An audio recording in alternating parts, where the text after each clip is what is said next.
Bien, estamos listos ya, hermanos, para un servicio más aquí desde su iglesia cristiana Efesios 4:23, aquí en Cartago, Costa Rica, para todas las personas que sabemos y nos acompañan domingo a domingo en nuestro canal de YouTube fuera del país, varios países que sabemos que nos reportan sus saludos, así es que un abrazo para ustedes desde acá, desde este pequeño remanente en Cartago, Costa Rica. La iglesia local también, darle la bienvenida, animarles.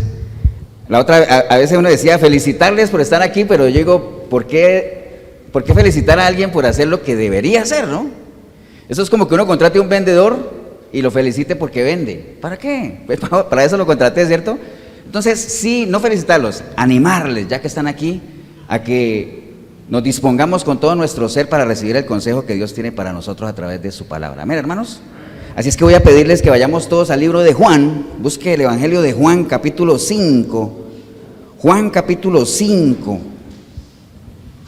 Usted también en el video ahí, busque una Biblia, anote. Hay tantas formas, ¿no? Varias veces se los he dicho que hoy más que nunca se cumple aquello que dice que la sabiduría clama en las calles. O sea, la palabra está al alcance de todos. Hay mucho pan, pero hay poca hambre, que es lo contrario a lo natural, ¿no? En lo natural hay mucha hambre y poco pan, pero en lo espiritual, como las matemáticas de Dios son al revés, es lo contrario. Hay mucho pan, todavía no se ha cumplido aquello que dice que la gente va a buscar la palabra de norte a sur, de este a oeste y no la van a encontrar. Todavía no hemos llegado a esos límites, aunque ya vamos encaminados, ¿ah? Ya cada vez es más difícil encontrar la sana palabra. Bien, estamos, hermanos, en Juan 5. ¿Qué dice el título? Vamos a leer una historia muy conocida y quería apoyarme en esta historia para desarrollar el tema que le puse ahí en el Face, ¿no? Bien, Juan capítulo 5 del verso 1 dice la palabra del Señor. Dice, después de estas cosas había una fiesta de los judíos y subió Jesús a Jerusalén. Y hay en Jerusalén, cerca de la puerta de las ovejas, un estanque llamado en hebreo Betesda, el cual tiene 5 pórticos. En estos yacía una multitud de enfermos, ciegos, cojos y paralíticos que esperaban el movimiento del agua, porque un ángel descendía de tiempo en tiempo al estanque y agitaba el agua. Y el que primero descendía al estanque después del movimiento del agua quedaba sano de cualquier enfermedad que tuviese. Y había allí un hombre que hacía 38 años que estaba enfermo. Cuando Jesús lo vio acostado y supo que llevaba ya mucho tiempo, así le dijo, ¿quieres ser sano? Señor, le respondió el enfermo, no tengo quien me meta en el estanque cuando se agita el agua, y entre tanto que yo voy, otro desciende antes que yo. Jesús le dijo, levántate, toma tu lecho y anda. Y al instante, aquel hombre fue sanado y tomó su lecho y anduvo, y era día de reposo aquel día. Padre, te damos gracias en este día. Gracias por tu palabra, Señor. Gracias por la oportunidad que tenemos no solamente de escucharla, sino de poder meditar en ella, de día y de noche, como tú esperas, Señor. Porque ella es la que nos anima, ella es la que nos prepara, como dice tu palabra misma, ella es la que nos prepara para toda buena obra, Señor.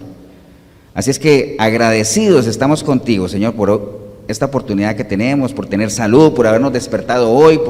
Te pedimos por todas las personas enfermas también que quisieran estar aquí, pero no pueden, Señor. Hay muchos que pudiendo estar no quieren tampoco, pero nosotros hemos querido, hemos podido y aquí estamos, Señor. Y te damos gracias por eso, en el precioso nombre de Cristo Jesús. Amén. Pueden tomar asiento, hermanos.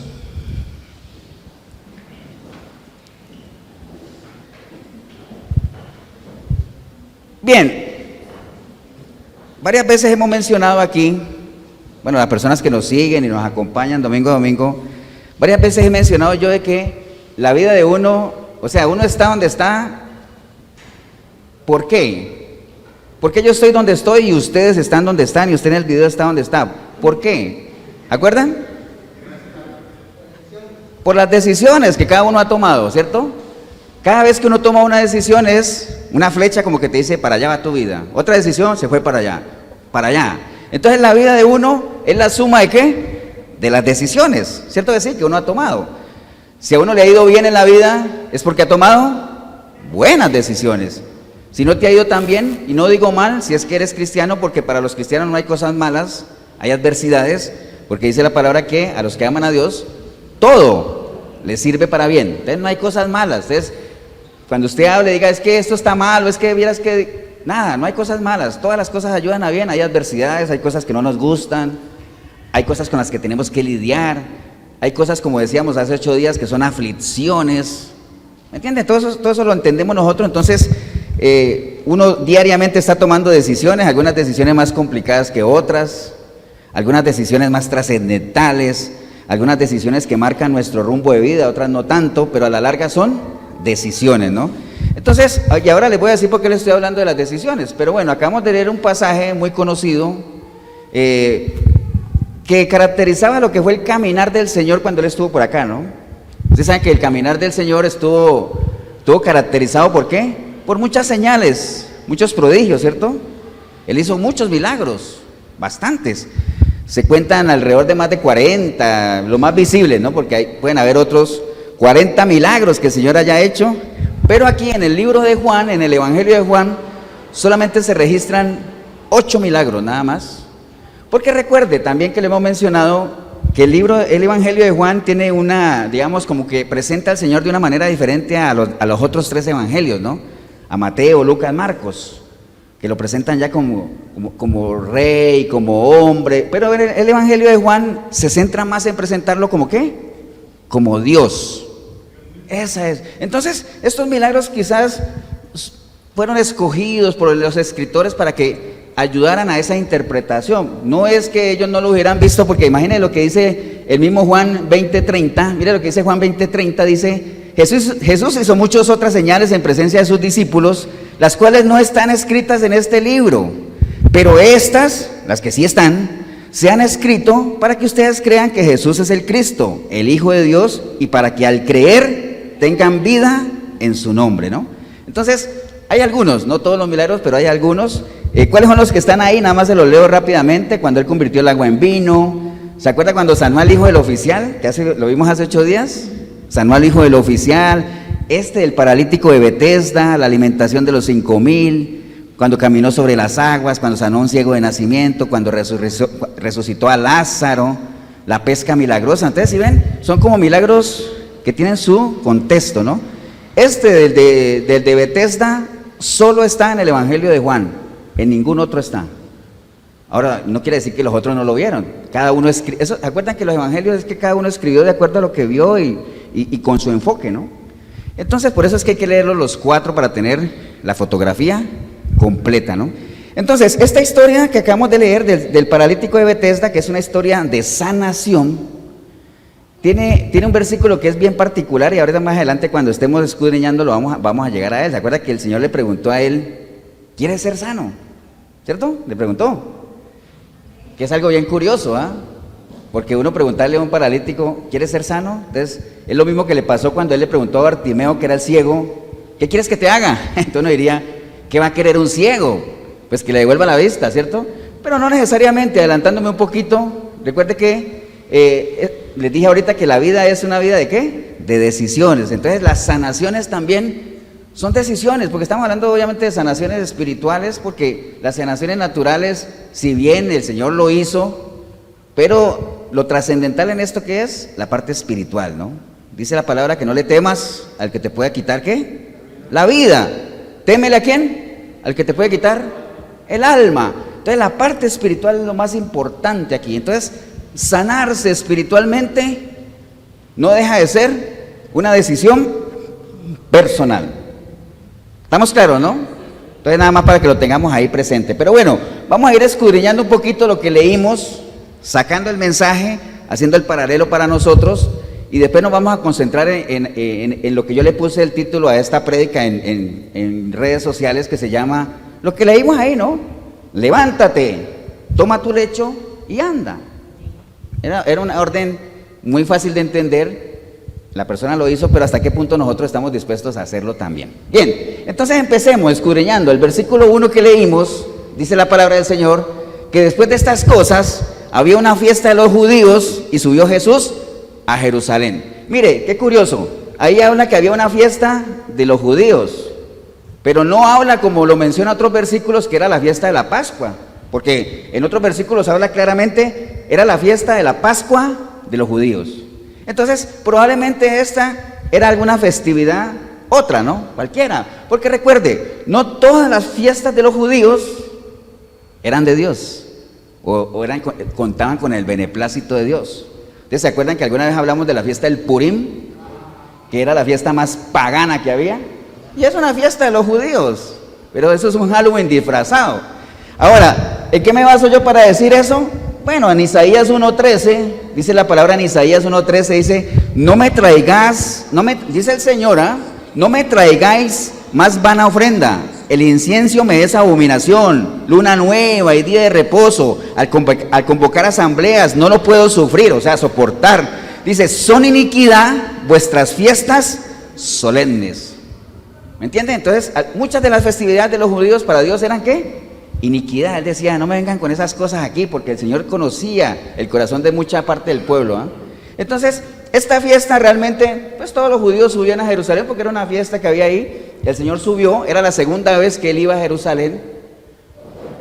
¿Qué pasó en la primera vez que Él fue a Jerusalén? ¿Se acuerdan?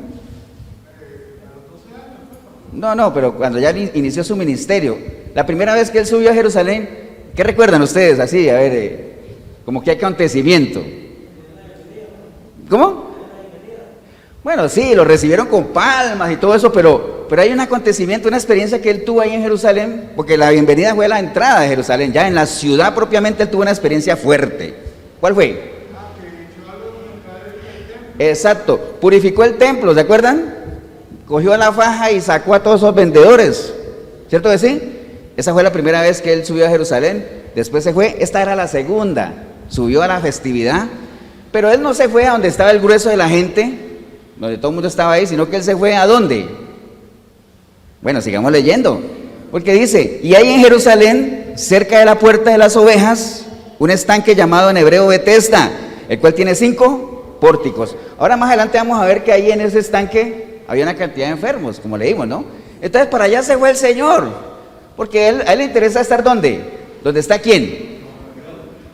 El que lo necesita, el necesitado, ¿cierto? ¿Para qué va a ir a estar ahí entre esa gente? No, yo voy a ir a buscar a donde está la gente que me necesita, la gente que necesite consuelo, la gente que realmente confíe en mí, que crea en mí, ¿me entiende? Entonces Él se fue para ese sitio. Entonces, esto de la puerta de las ovejas, si usted lee un poquito de historia, ¿por qué se llama la puerta de las ovejas? Porque era una puerta donde, pues imagínense, el nombre mismo lo dice, por ahí pasaban todas las ovejas que ya iban a ¿qué? A ser sacrificadas en el altar y todo eso, ¿no? Entonces esa es la puerta de las ovejas.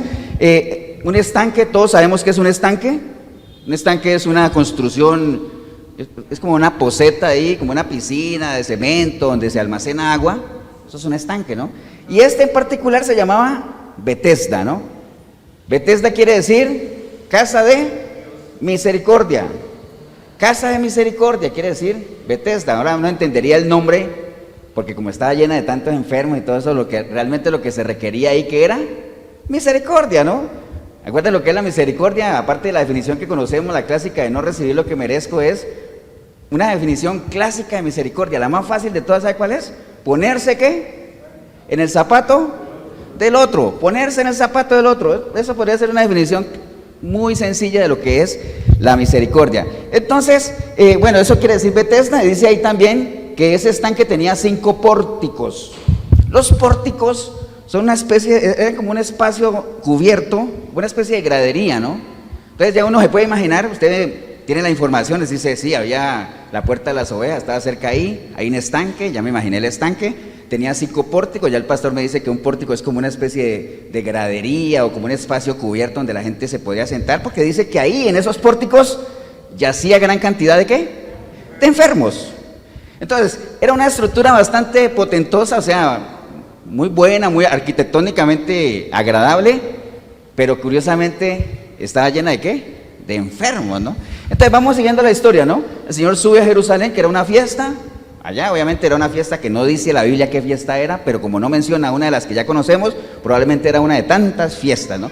El Señor se va donde está la gente que lo necesita, y entonces se va a un sitio que se llama el estanque de Betesda, donde Betesda quiere decir casa de misericordia, que tenía 5 pórticos, como 5 graderías, y en todas ellas yacían ¿qué? Enfermos. Bien, sigamos. Versículo 3. y en esta yacía una multitud de enfermos, y dice ahí que eran ciegos, cojos, paralíticos, que esperaban, ¿qué cosa? El movimiento de las aguas. Entonces ahí menciona 3 tipos de enfermos en particular, ¿no? Los ciegos, los cojos y los paralíticos. Los ciegos, pues todos sabemos que es un ciego, una persona que no puede ver nada, estamos hablando de lo natural, ¿no? Los cojos, personas que tienen alguna deficiencia en alguna pierna, entonces ya sea que o tienen alguna deficiencia en alguna pierna o en las dos, o les falta alguna pierna, ¿no? Entonces, ¿cuál es la característica de un cojo?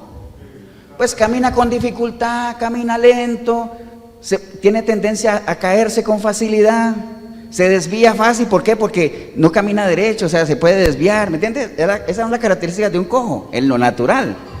Y un paralítico, pues todos sabemos, ¿no? Ya una persona que llega a un nivel de parálisis, pues la palabra lo dice, está paralizado, está parado, está estable, está quieto, no avanza, no se vale por sí mismo, depende de otros. ¿Entiende? Eso es en lo natural.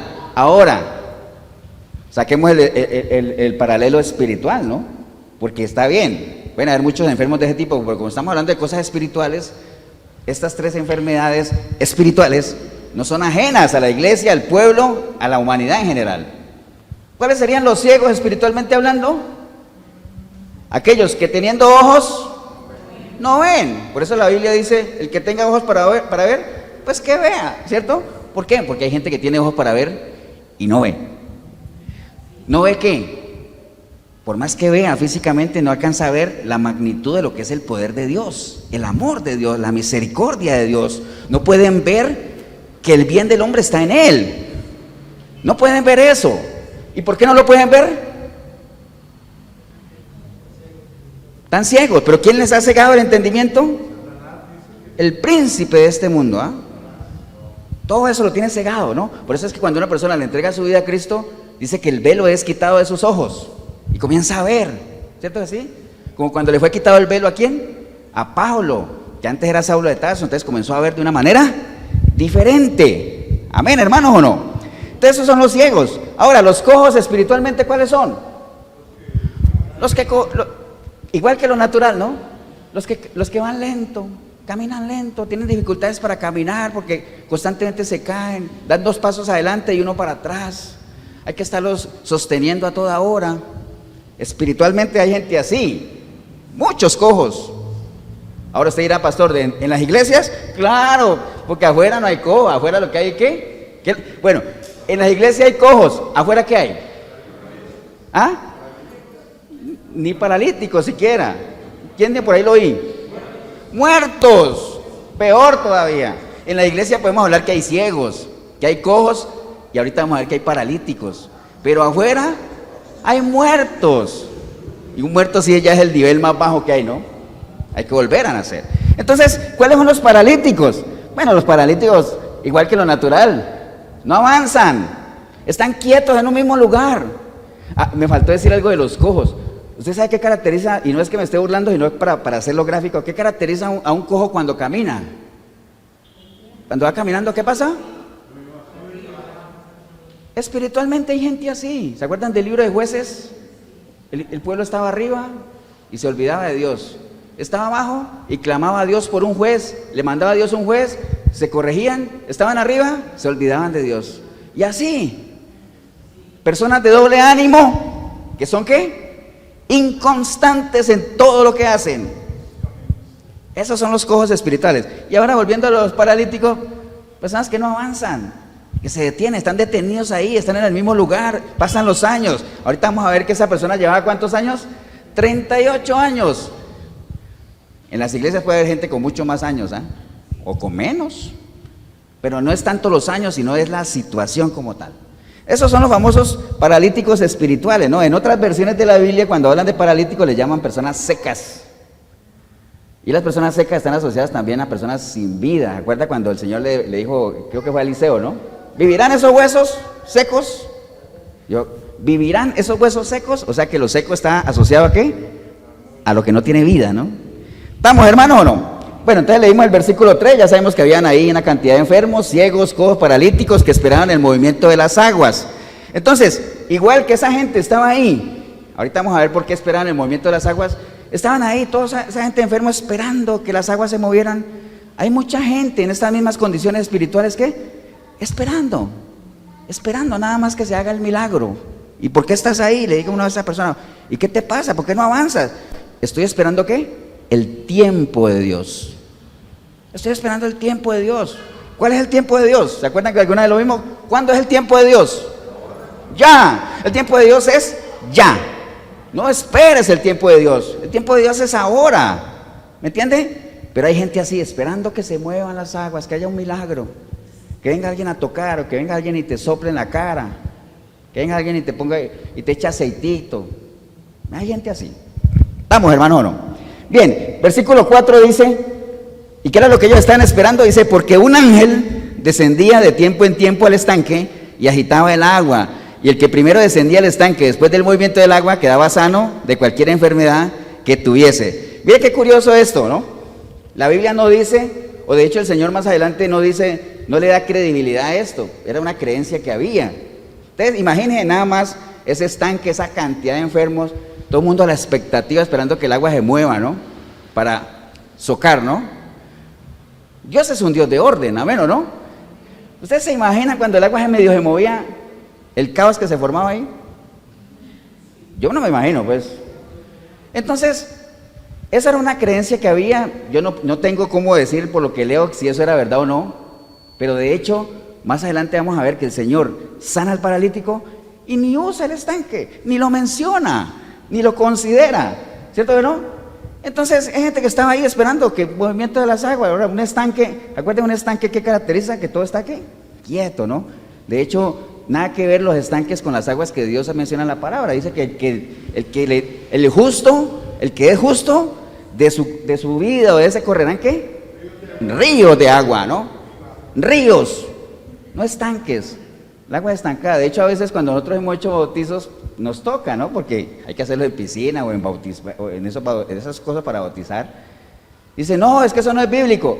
Sí, yo sé, lo ideal es aguas vivas, que corran, pero a veces no se puede. Pero lo ideal sí es agua que corra, ¿no? Aguas vivas. Entonces, queda la inquietud ahí de realmente si eso era cierto o no, pero bueno, la gente estaba ahí esperando que viniera el ángel a mover las aguas para salir corriendo para recibir el milagro. Entonces, insisto, hay gente que está siempre a la expectativa, buscando las señales, viendo los prodigios, y entonces a veces no le llena nada porque es que no ven cosas sobrenaturales. Varias veces lo hemos comentado aquí también. ¿Usted quiere ver algo sobrenatural? ¿Ustedes quieren ver algo sobrenatural? ¿Sí? Mírense en unos a otros. El que estemos aquí es sobrenatural. Porque ¿qué sería lo natural? Viendo el partido, ¿cierto que sí?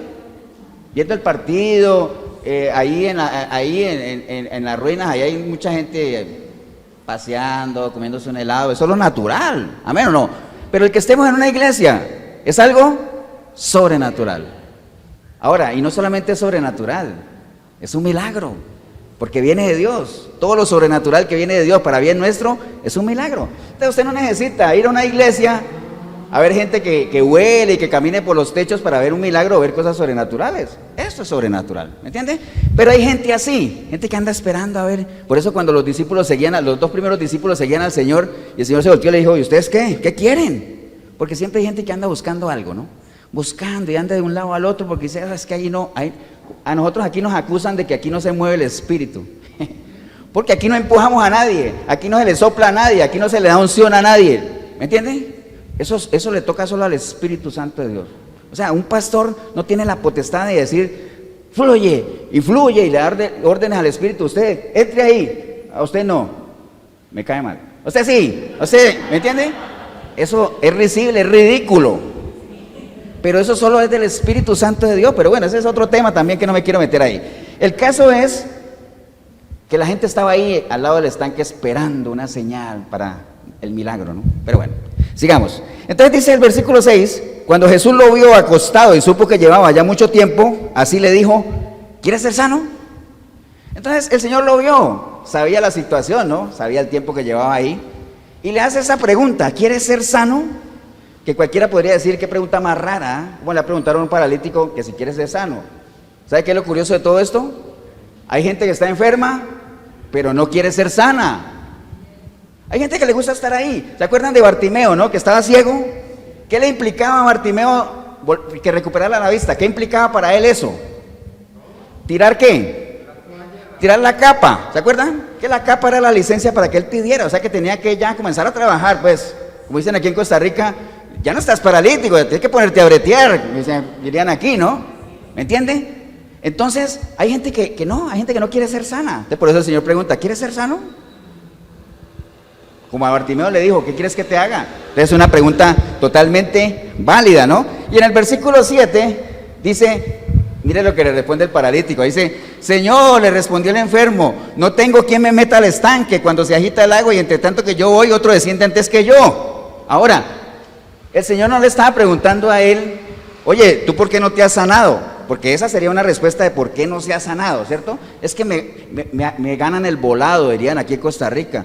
Mientras que, mira, yo paralítico, mientras consigo a alguien que me baje, no, quién sabe cuánto me ganan el volado, o se me adelantan. El Señor no le estaba preguntando eso. El Señor le estaba preguntando, ¿quieres ser sano?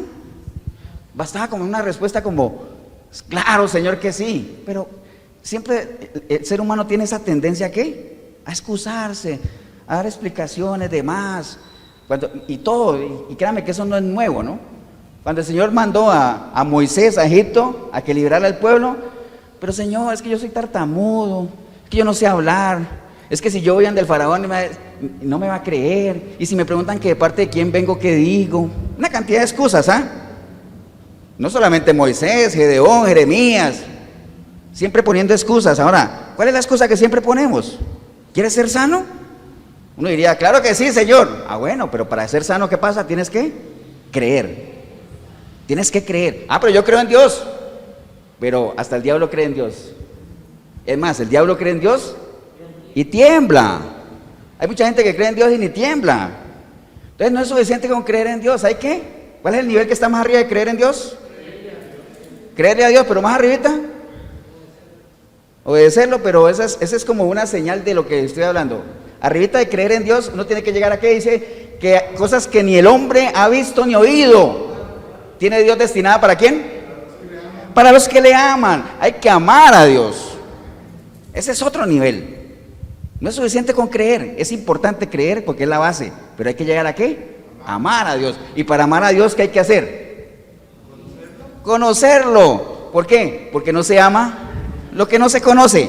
Y para conocerlo, ¿qué hay que hacer? Buscarlo. ¿Te estudiaste la lección? Nada, ahorita. Hay que buscarlo, ¿cierto? Para conocerlo hay que buscarlo. Y el que lo busca, lo encuentra, porque él dice, me hallarán los que temprano me busquen. Y cuando usted lo encuentre y lo conozca, lo va a llegar a amar. Y ustedes saben que uno por amor puede llegar a hacer ¿qué? Cosas que ni se imagina, ¿no? Entonces, mire que hay que trascender, ¿no? O sea, no es suficiente con que el Señor diga, sí, yo quiero ser sano, y me voy a sentar ahí al lado del estanque a esperar a ver la señal. No, hay que esforzarse, ¿no? ¿Estamos claros, hermanos, o no? Entonces, esa respuesta del paralítico no era la que el Señor quería. ¿Quiere ser sano? Dime si sí o no, nada más. Eso es como cuando que el Señor le diga a usted, o alguien le diga a usted que usted tenga muchas deudas y le digan, dígame todas sus deudas y yo se las pago. Y entonces usted comienza a decir, uy, no, le voy a dar una parte porque qué pena. No, si te está diciendo dígamelas todas, saque todo, ¿cierto? Pues así el Señor te dice, todo lo que tú confesares, yo te lo perdono. ¿Para qué se guarda la gente cosas? Hay gente que se guarda cosas. No han dejado esa mentalidad católica, que cuando se acuerdan que varias veces lo he dicho que uno se iba a confesar y uno contaba 2 o 3 pecadillos y lo demás se lo guardaba y era suficiente, ¿no? Pero eso era para que era con un cura. O sea, recuerden que a Dios no puede ser burlado. Entonces, ¿para qué nos guardamos cosas? Si Él nos quiere sanar, dejemos que nos sane totalmente, pero eso requiere de nosotros ¿qué? Compromiso, entrega, de todo, ¿no? ¿Estamos, hermanos, o no? Entonces, después de semejante explicación que le dio el paralítico al Señor, que no la estaba pidiendo, por cierto, el Señor le dice, levántate, toma tu lecho y anda, ¿no? Ahorita le vamos a entrar a ese versículo rápidamente porque necesitamos que nos alcance el tiempo. Dice que al instante aquel hombre fue sanado, tomó su lecho y anduvo. Pero ¿qué pasó? Que ese era el día de ¿qué? De reposo, ¿no? Bien, esa es la historia a grandes rasgos para que entendamos el contexto nada más. Y quisiera yo con ustedes profundizar un poquito más en esas tres palabras, ¿no? Levántate, toma tu lecho y anda, ¿no? Primero empecemos con el asunto de levantarse. Levántate. Cuando a uno le dicen levántate, que generalmente uno lo asocia que uno está bien acostado en su cama, ¿no? Digamos que no somos paralíticos, obviamente estamos paralíticos. Estamos hablando de una parálisis espiritual, ¿no? Pero en lo natural, cuando a uno le dicen, ¡hey, levántate! ¡Wow! Lo están sacando a uno de su zona de ¿qué? De confort, de comodidad, ¿no? El levantarse implica ya cambiar de posición, moverse, deja tu comodidad, ¿no? Levántate. Y mira lo que es una zona de confort, ahora que la mencionaron. Una zona de confort es un estado de comportamiento en el cual la persona opera en una condición de ansiedad neutral, utilizando una serie de comportamientos para conseguir un nivel constante de rendimiento sin sentido de riesgo. Esa es una zona de confort. Yo estoy tranquilito, no estoy en riesgo de nada, no me tengo que esforzar para nada, ¿no? Esa es la zona de confort. Esa es la que tenemos que salir cuando nos dicen, levántate, levántate, es una acción, ¿no? Entonces, obviamente, todo depende, es una decisión que tenemos que tomar, porque cuando usted le dice a alguien, levántese, yo le digo a Jorito, Jorito, levántate. Pues, es una decisión que él tome si me obedece o no, ¿no? Ahora, obviamente, si no me obedece, no lo vuelvo a dejar entrar. Cierro ese paréntesis, pero bueno, es una decisión que cada uno tiene que tomar, ¿no? Entonces, definitivamente, hermanos, cuando uno le hablan de dejar la zona de confort, hay muchas cosas en la vida de cada uno, siendo sincero, obviamente, porque en las cosas de Dios, la sinceridad, recuerda que nosotros en la iglesia tenemos un programa que se llama ¿cómo? Sinceridad, ¿no? Es una palabra tremenda, ¿no? Con Dios y con uno mismo, pues con Dios obviamente Él todo lo conoce, pero Él siempre nos da la oportunidad de que nosotros lo expresemos, ¿no? De que seamos sinceros, de que reconozcamos nuestra situación, ¿no? Entonces hay muchas cosas en la vida de nosotros que hay que dejarlas, hay que despojarse de ellas, porque son pesos que nos impiden ¿qué? Levantarnos, cosas que deberíamos dejar. ¿Y sabe por qué mucha gente no las ha dejado? Porque les gusta eso todavía, o sea, se sienten apegados a esas cosas que les impiden levantarse y comenzar a seguir, caminar, avanzar, ¿no? Cada uno sabe, cada uno tiene que pesarse cuáles son esas cosas. ¿Recuerda cuando el Señor iba a resucitar a Lázaro? ¿Qué dijo Él? ¿Quiten qué?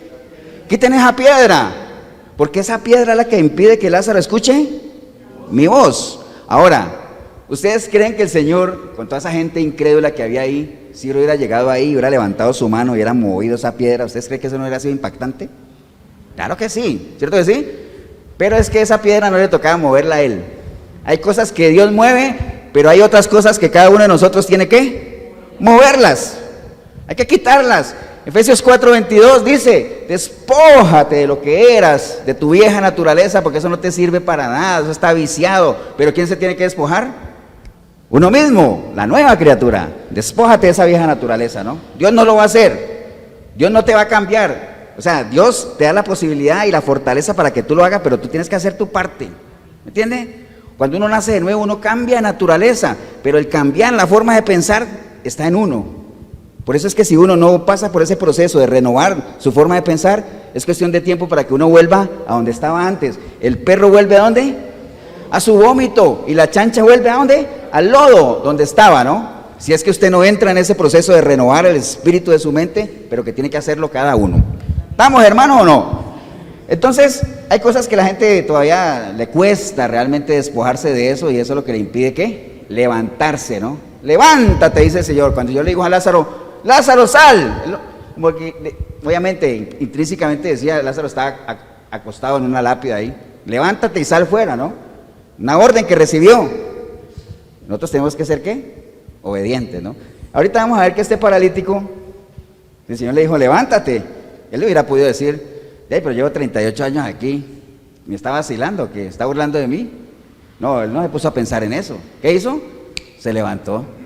A veces nos cuesta creer que el Señor lo va a hacer, ¿no? ¿Estamos, hermanos? Después le dijo, toma tu lecho. Ahora, ¿a ustedes no les parece como curioso que 38 años en ese lecho? ¿Ustedes imaginan ese lecho? Mejor dicho, yo me imagino, pues. Ahora, si después de 38 años de estar en un lecho y ya logro pararme de ahí, lo menos que yo quisiera es volver a ver ese lecho, ¿ah? ¿Cierto que sí? Ahora, ¿ustedes creen que el Señor no sabía eso? Es decir, ¿para qué le sirve? Carga ese recuerdo a tu espalda para que tengas ese recuerdo. Qué lindo recuerdo. No. Pero tiene su significado eso de toma tu lecho, ¿ah? Toma tu lecho. Porque acuérdense que ese día era el día de ¿qué? De reposo. El día de reposo no se puede cargar el lecho. De hecho, esas son algunas de las cientos de cosas que no se pueden hacer. Por eso es que hay gente que le dice a uno, ay, usted no guarda el día de reposo, usted no guarda el Shabbat. Y entonces le dice uno a la gente, ¿y usted sabe todas las cosas que no se pueden hacer en el Shabbat? ¿Usted las cumple? Porque hay gente que juega de judíos, ¿ah? Hay gente que juega de judíos. Por eso cuando alguien le venga con esas cosas de judíos, decir, lo primero que usted le diga, mire, ¿usted ya se circuncidó? No. Bueno, entonces, ¿de qué estamos hablando? ¿Estás cumpliendo las 600 y pico ordenanzas? No. Y el día de reposo, acuerda que no se puede ni siquiera ni servirse uno agua. ¿Lo haces? No. Entonces, ¿a qué estamos jugando? Entonces, eso de tomar el lecho, esa persona al cargar ese lecho en pleno día de reposo, de seguro que la gente lo iba a mirar, ¿no? Wow, está cargando el lecho. De hecho, más adelante ustedes ven que lo recriminaron. ¿Por qué estás cargando ese lecho? Entonces, eso de carga tu lecho y vete, era porque la persona tenía que exponerse a la vista pública, ¿no? Por eso cuando usted le entrega su vida al Señor, Dios le dice, levántate, toma tu lecho, agarre su cristianismo y ¿qué? Y hágalo visible, que los demás lo vean. Dice la palabra que yo no me avergüenzo del evangelio, decía Pablo, ¿ah? ¿Por qué? Porque es poder de Dios para transformar. Entonces hay gente que le da vergüenza reconocer su cristianismo. Nadie sabe que es cristiano. Toma tu lecho. En otras palabras podría decir el Señor, el que quiera venir en pos de mí, ¿qué cosa? Pues que tome su cruz y me siga. Entonces ese lecho le servía a esa persona ¿para qué? Para exponerse, porque si le hubiera sanado, hubiera tirado el lecho por allá, después camina ahí, nadie va a saber porque se camufla entre los demás, ¿cierto? Pero con un lecho en la espalda, ¡wow! Todo el mundo le va a decir, ¿y por qué? ¿Qué pasó? Bueno, es que me sanaron, ¿me entiende? Entonces eso de tomar su lecho tiene su significado, ¿no? Recuerde, las bendiciones de Dios hay que pelearlas, eso no se puede hacer ahí como siendo cristianos a la secreta, como una canción que había por allá, no como Nicodemo buscando al Señor de noche y esperando a que todo tenga su final para decir, ay, es que yo creía en Él, como José de Arimatea, ¿no? No, el Señor hay que hacerlo visible. Tú dices que amas a Dios, como dijimos ahora, que es un nivel más arriba, tú dices que amas a Dios. Sí, dirían muchos. Bueno, si el amor existe, tiene que ser visible, tanto con Dios como con la gente. Los que somos casados, ¿usted ama a su esposa? Ese amor tiene que ser visible. Es que yo sé que ella me ama. No, tiene que ser visible el asunto. ¿Amén o no? Y el amor con Dios también tiene que ser visible, ¿no? ¿Usted es una persona buena? Bueno, la bondad suya tiene que ser visible por medio de su benignidad, por medio de sus obras. Si bien las obras no lo salvan a uno, pero las obras son las que hacen visible la fe. Muéstrame tu fe sin obras. Bueno, es que la fe sin obras es una fe muerta, diría yo. ¿Estamos, hermanos, o no? Entonces, bueno, le dice, toma tu lecho y vete, porque eso era como para exponerlo, para hacerlo visible. ¿Qué es lo que hace visible el cristianismo de uno? ¿Cuál es el uniforme del cristiano que lo vimos en estos días? El testimonio, lo que hace visible. El hecho nuestro, ¿cuál es? Nuestro testimonio. Por eso es que a usted le dice a alguien, le puede decir lo que le decían al Señor. Al Señor le decían, oiga, ¿lo que usted enseña es de Dios o no? Y le decía, bueno, métase a hacer la voluntad del Padre y usted sabrá si lo que yo enseño es de Dios o no. Alguien te puede decir a ti, yo no creo que tú hayas cambiado. Bueno, no me creas a mí, créele a qué, a mis obras, a la forma en la que vivo ahora. Créele a eso si quieres. Si quieres, pues yo no te puedo obligar a que creas, ¿no? Me basta con que yo crea y con que Dios me crea también que yo tuve un genuino arrepentimiento y que la gente más cercana a mí, yo pueda levantar con ellos mi testimonio otra vez, ¿no? ¿Estamos, hermanos, o no? Bien, y después le dijo, levántate, toma tu lecho. ¿Y qué le dijo? Anda, ¿no? Anda. ¿El andar qué es? ¿Dar qué? Cuando uno anda, ¿qué da? Pasos, pisadas, ¿no? Es un andar que uno tiene que tener con mucho cuidado. Dice la palabra que la Biblia, ¿qué es? Lámpara a mis pies, ¿no? Lumbrera. Entonces cada pisada que demos tiene que ser un paso calculado, un paso de un verdadero hijo de Dios, ¿no? El andar, el que dice que permanece en Él, ¿qué pasa? Tiene que andar como Él anduvo. ¿Cómo anduvo Él? Bueno, usted tiene que averiguarlo. ¿Dónde? En los evangelios, en la palabra, porque Él dice, escudriña la palabra, porque ella es la que da testimonio de mí. Ella es la que te va a decir si esto es verdad o no. ¿Me entiende? Y además, porque aquí está ¿qué? La vida eterna. ¿Y qué es la vida eterna? Que te conozcan a ti, el único y sabio Dios. Mire que todo está amarrado, ¿no? ¿Qué es la vida eterna? Conocer a Dios. Y para conocer, ¿qué tengo que hacer? Escudriñar las Escrituras. ¿Para qué? Porque ellas son las que me van a convencer, me van a dar testimonio de que todo eso es cierto, ¿no? ¿Amén o no?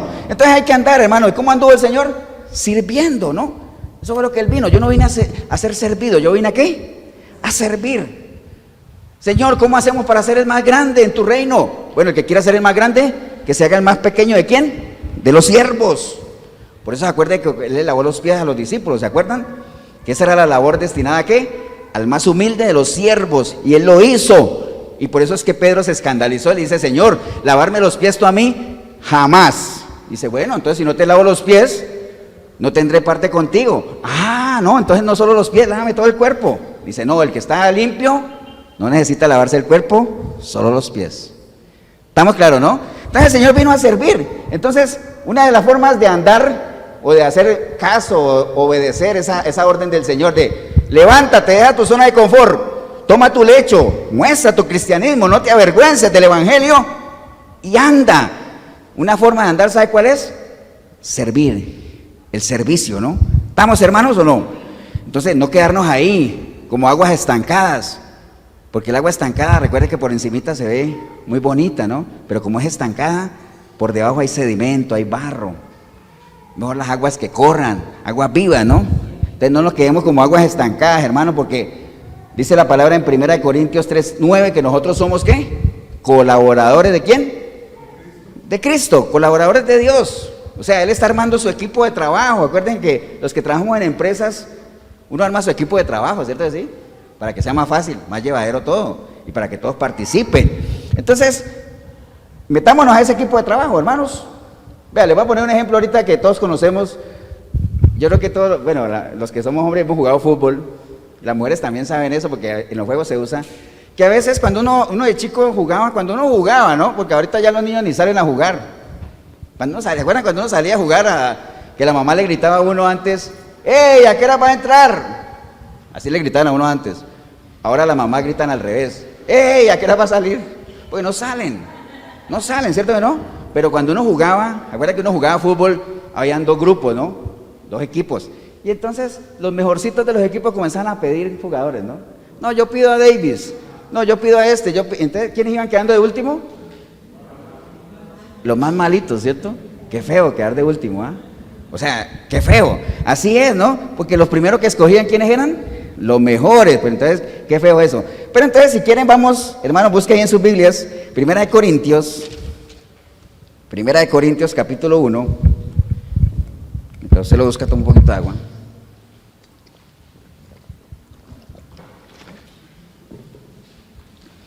Recuerde, estamos en esta parte de que hay que andar, ¿no? Y para andar tenemos que servir como él anduvo. Y para servir tenemos que meternos al equipo del Señor porque somos colaboradores de Él. Amén. Entonces ya les puse una analogía ahorita de cómo uno escogía sus equipos, ¿no? En lo natural, uno llamaba a ¿quiénes?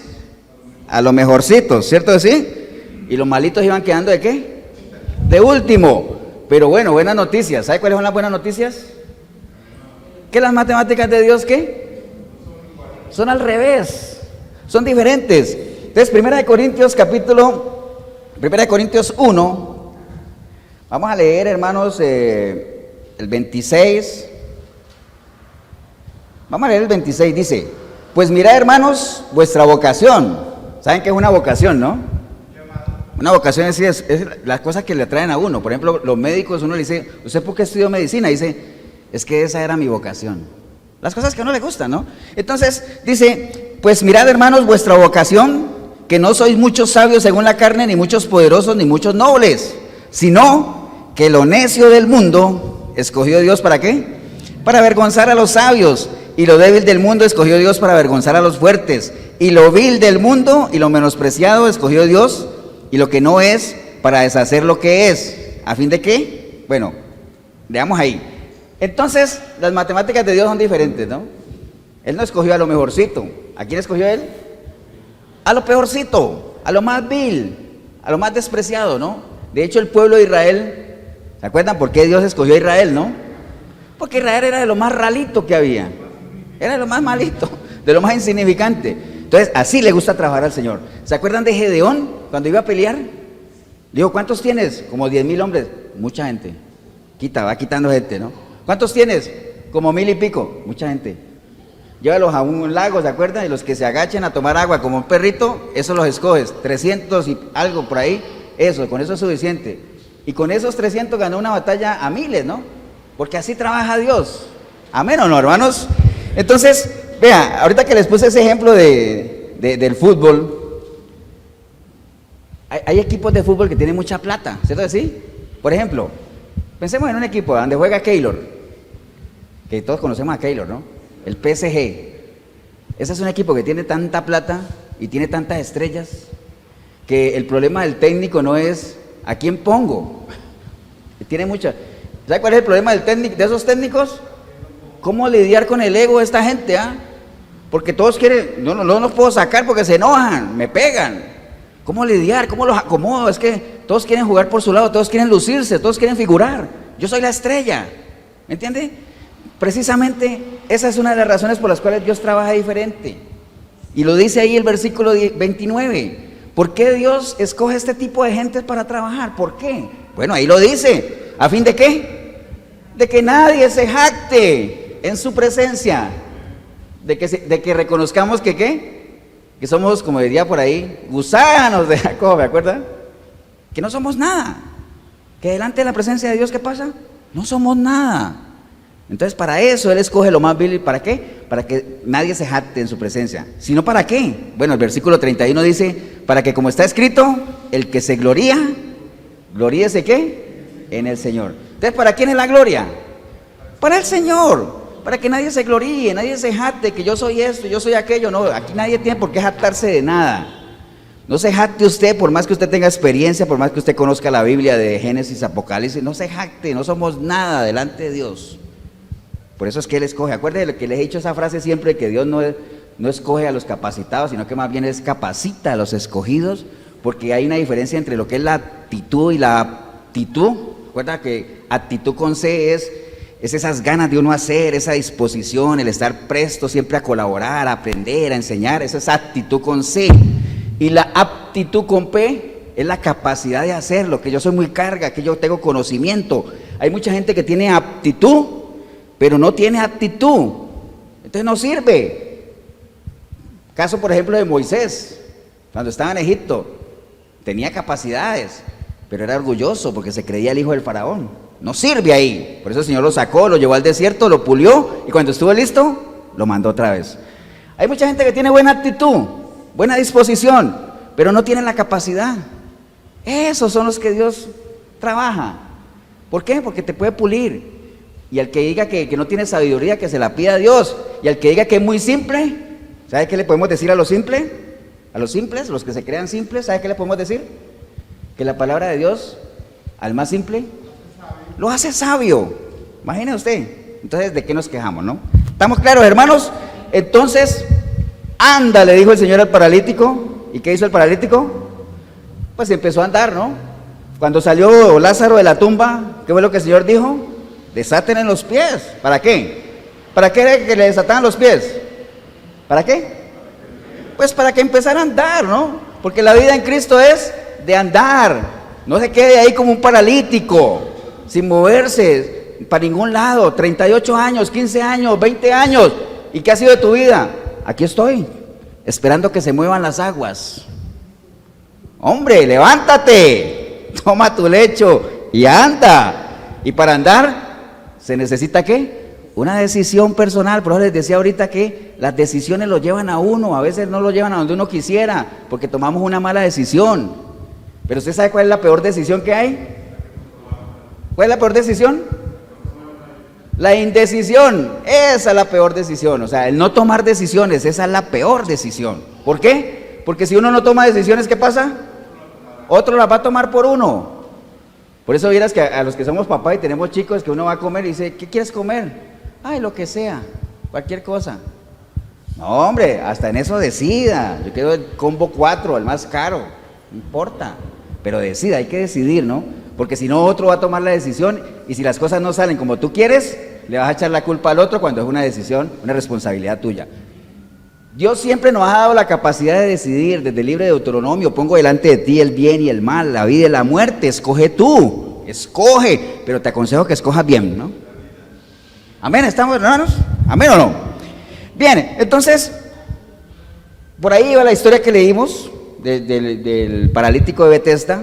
Nada más leímos el contexto, pero nos centramos en eso, hermanos. Hay que levantarse, hay que despertar. Cuando uno generalmente dice levántate, uno está ¿qué? Dormido, ¿eh? Recuerde que una persona dormida no asimila nada, ¿no? Eso es como cuando usted viene a la iglesia y se queda dormido. Entonces, después de los 45, a la hora del prédica, cuando tú abres los ojos, dice, ¿de qué habló el pastor? No sé. No sabes, ¿por qué? Porque uno dormido no capta nada. Por eso dice, despiértate tú que duermes. ¿Para qué? Para que te alumbre Cristo, ¿no? Recuerden que yo les conté una vez que a mí me vendían unos cursos de inglés que uno ponía los cassettes, que eran cassettes en esa época. Ponga los cassettes de noche y mientras usted esté durmiendo aprende inglés. Bueno, yo no sé, yo nunca aprendí nada. Dormido no se aprende nada, hay que despertar. La iglesia está dormida, ¿no? Es hora de despertar, de levantarse ese sueño.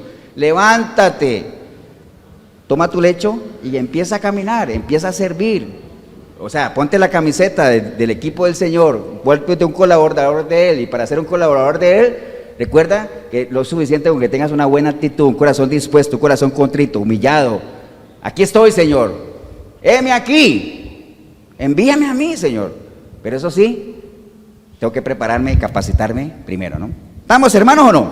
Entonces, no olvidemos, hermanos, nada más, no olvidemos el valor que tenemos para Dios, ¿no? Les voy a poner una ilustración muy sencilla, fácil. Vea, la estaba leyendo y me pareció interesante compartirla porque me pareció curiosa. Que una vez un profesor en una clase sacó un billete de $20 y lo mostró así, ¿no? Hagan cuenta de que ustedes son los estudiantes. Y le dijo, ¿quién quiere este billete de $20? Todos levantaron la mano, ¿cierto? Después agarró el billete y lo arrugó. Y después dijo, ¿quién quiere el billete? Todas las manos seguían arriba, ¿no? Después lo tiró al piso, lo pisoteó. Levantó el billete, ¿quién lo quiere? Todas las manos seguían arriba. ¿Saben por qué? Porque el billete seguía valiendo $20, ¿cierto que sí? Entonces, por más adversidades que hayamos pasado, por más situaciones, experiencias, lo que sea, es que hay gente, es que usted no tiene ni idea, hay gente que, pastor, es que usted no sabe lo que yo he sufrido.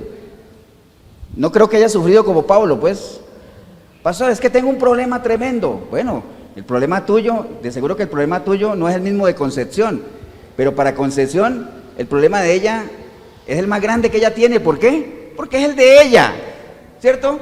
Cada uno tiene sus situaciones, cada uno tiene que lidiar con sus propios problemas, sus propias inquietudes, sus angustias, sus aflicciones, pero para todos hay una sola respuesta: de todas ellas te librará el Señor, en la medida en que te mantengas ahí y te decidas ¿a qué? A andar, a caminar, ¿no? ¿Estamos, hermanos, o no? Obviamente la recomendación de Filipenses 2:3 es: nada hagáis, hermanos, por contienda ni por vanagloria, antes bien con humildad, estimando cada uno a los demás como superiores a sí mismo. Entonces, ¿todo eso para qué? Para que nadie se jacte, para que la estrella del equipo, ¿quién sea? Jesús. Él tiene que ser la persona que sea glorificada. Para Él es toda la gloria, hermanos. ¿Amén o no? Y nada más termino con esto. Salmo 46:10 dice, hermanos, estad quietos y conoced que yo soy Dios. Pero ese estad quieto, usted podría decir, pastor, pero me acaba de decir que no me esté estancado y ahora me dice que estad quietos. Bueno, acuerde que todo hay que interpretarlo, ¿no? Cuando el Señor dice, estad quietos, ¿estén en qué? En reposo, tranquilos. O sea, no se afanen. Acuerde lo que es el afán, ¿no? El afán es ese deseo ya intenso de hacer algo que lo que termina es por desgastarte, ¿no? Por eso el Señor dice, no se afanen. Cada día tiene su propio afán. Hagan lo que tienen que hacer, pero no se afanen. Entonces, estén quietos. ¿Entren en qué? En el reposo del Señor. Pero, ¿quiénes son los únicos que pueden entrar en el reposo del Señor? Los hijos de Él, los que estamos en el reino de Él. O sea, una persona que no está en el reino de Dios no puede, ni siquiera es candidata. Bueno, es candidata en la medida que se arrepienta, pero no puede pretender alcanzar el reposo de Dios cuando ni siquiera está en el reino de Él, ¿no? ¿Me entiende? Entonces, esa es la invitación, hermanos. Levántate, toma tu lecho y empieza a caminar, no te quedes ahí estancado. Está terminándose un año, va a arrancar otro. No esperemos a que diciembre del 2022 diga, se me fue otro año y ¿qué? Sigo ahí, en el mismo lugar, esperando que se muevan las aguas, esperando el tiempo de Dios. Eso no es así. Bien, hermano, póngase de pie, vamos a darle gracias a Dios por su palabra. por la oportunidad que hemos tenido de reflexionar en que Dios es un Dios ¿de qué? De acción. Como le dijo el Señor a los fariseos, las cosas de Dios no es de desearlas ni de pensarlas, es de ¿qué? De hacerlas. Y se los dijo cuando le dio la historia de los dos hijos, ¿se acuerda? Un hombre tenía dos hijos, a uno lo mandó al campo y él dijo, sí, papá, voy, y no fue.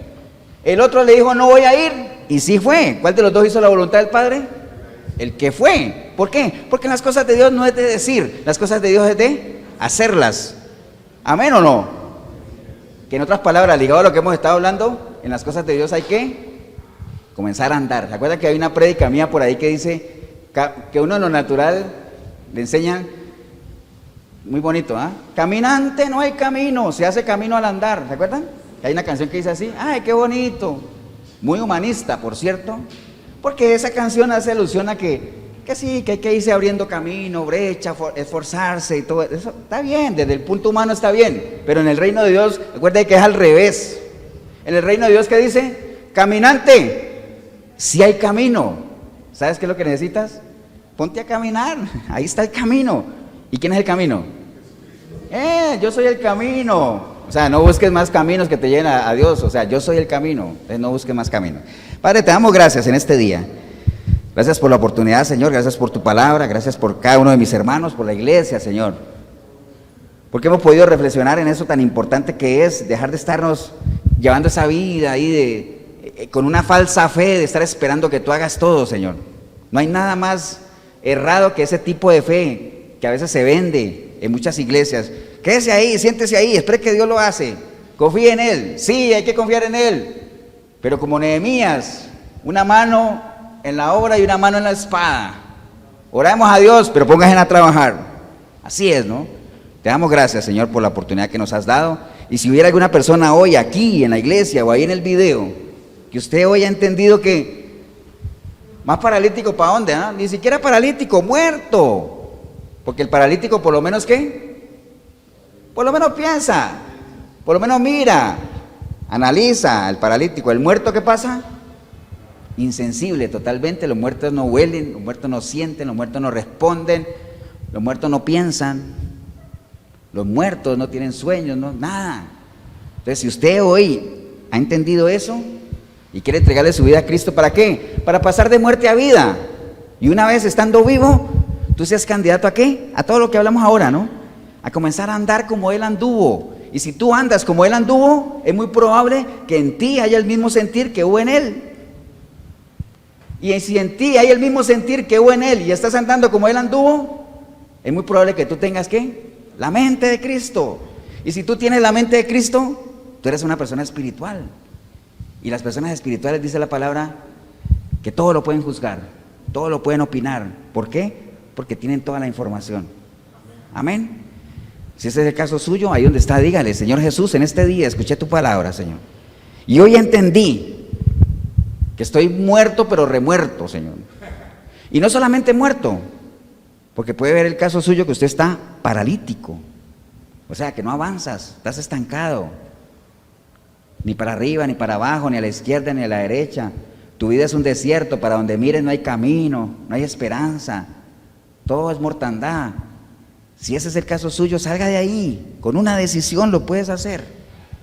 Dígale ahí, Señor Jesús, en este día escuché tu palabra, Señor, y hoy entendí eso. Por eso arrepentido, arrepentida, como nunca antes, Señor, yo clamo a ti, para que tu preciosa sangre me limpie, Señor, de todo pecado. Y tu Santo Espíritu pueda venir a mí, Señor, y hacer de mí una nueva criatura, Señor. Y que a partir de hoy yo pueda buscarte a través de tu palabra, Señor. Conocerte, amarte, servirte, adorarte, Señor. Y que yo pueda, por medio de mi lecho, Señor, ser testimonio vivo de que hay poder en ti para salvar vidas, para transformar vidas, para cambiar, Señor. No me avergüenzo, Señor, del Evangelio, porque yo sé que es poder tuyo, Señor. Bendigo yo el momento que decidí venir a este lugar o ver este video, Señor, porque empecé a verlo sin ti, pero ahora te recibo, Señor, como mi único y suficiente Salvador, Señor. Te doy gracias en el nombre precioso de Cristo Jesús. Amén y amén. Damos un aplauso, hermanos, al Señor.